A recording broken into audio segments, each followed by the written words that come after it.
हा बघा मित्रांनो, गोव्याचा हार्वेलम वॉटरफॉल किती डेंजर दिसतंय। पावसाने पूर्ण माती उकरून काढली आहे आणि एवढं अस्वच्छ पाणी, मातीने पूर्ण भरलेलं पाणी ते वाहते। गोव्यातला हा एक सुप्रसिद्ध असा वॉटरफॉल आहे ज्याचं नाव आहे हार्वेलम वॉटरफॉल। आणि या अशा थोड्याशा स्टेअर्स आहेत खाली उतरायला।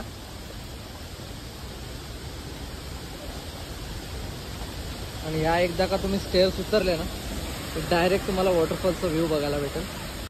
हार्वेलम वॉटरफॉलचा फोर्स बघा किती खतरनाक आहे तो। काय डेंजर वॉटरफॉल आहे। आतापर्यंतचा मी बघितलेला सगळ्यात भयानक वॉटरफॉल म्हणजे हार्वेलम वॉटरफॉल।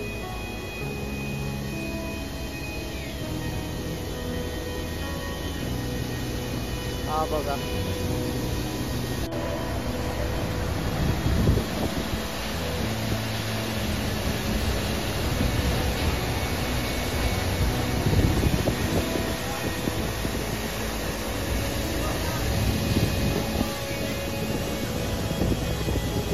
हे बघा मित्रांनो, मी इथे आलेलो आता हार्वेलम केव्स, हार्वेलम गुफा आहे आणि या आहेत हार्वेलम केव्स गोव्याच्या।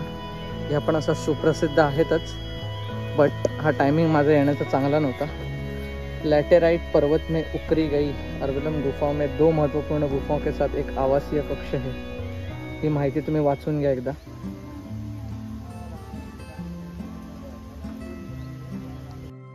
हार्वेलम केव्स हार्वेलम वॉटरफॉलच्या अगदी 1 ते 2 किलोमीटरच्या अंतरावर उपस्थित असलेल्या या हार्वेलम केव्स या लेण्यांचा इतिहास 6व्या शतकातला आहे। तेव्हा त्या कोरल्या गेल्या असे मानले जाते।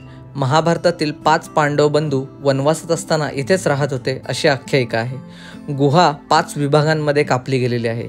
3 कंपार्टमेंटमध्ये लिंगांचा शोध लागला।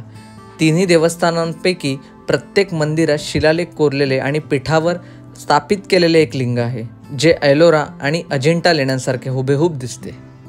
या लेण्यांचे मूळ दगडात ठेवलेले नाही, कारण अनेक विद्वानांचे असे मत आहे की लेणी बौद्ध भिक्षूंनी कोरली होती। उत्तरेला अभयारण्य आणि दक्षिणेला विहार असलेल्या एका लॅटराइट खडकात कोरलेल्या लेण्यांची शैली प्राचीन बौद्ध भिक्षूंसारखीच आहे। 4थ्या शतकातील महावीर गौतम बुद्धांची मूर्ती देखील या लेणीजवळच कोरण्यात आलेली आहे।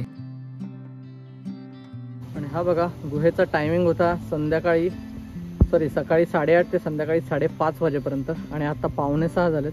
15 मिनिट आपण लेट झालो, नाहीतर आपल्याला गुहा बघायला मिळाली असती।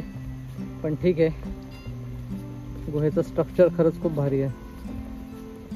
गोव्यामधला आजोबा टेम्पल, श्री देव आजोबा प्रसन्न। मी पण हे मंदिर पहिल्यांदा बघतोय, आजोबा नावाचा देव। आणि इकडे वायव्यापती वायू, उत्तराधिपती सोम ईश्वर, ईशान्याधिपती ईश्वर, पूर्वाधिपती इंद्र, अग्नेयाधिपती अग्नि, दक्षिणाधिपती यम, नैऋत्याधिपती नैऋत्य आणि पश्चिमाधिपती वरुण। आणि हे बघा समोर आहे श्रीदेव आजोबा प्रसन्न आणि आतमध्ये त्या आजोबा देवाची मूर्ती। एकदम युनिक आहे मंदिर।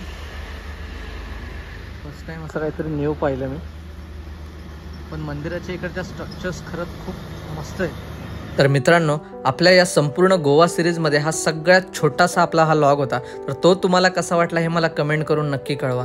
आणि आत्ता जो आपला पुढचा येणारा लॉग असेल तो नॉनस्टॉप गोवा ते मुंबई अशी संपूर्ण मोटो लॉगिंग तुम्हाला बघायला भेटणार आहे। त्यामुळे चॅनलला सबस्क्राईब नसेल केलं तर सबस्क्राईब नक्की करा आणि भेटूया अशाच पुढच्या व्हिडिओमध्ये। तोपर्यंत मस्त राहा आणि जबरदस्त राईड करा।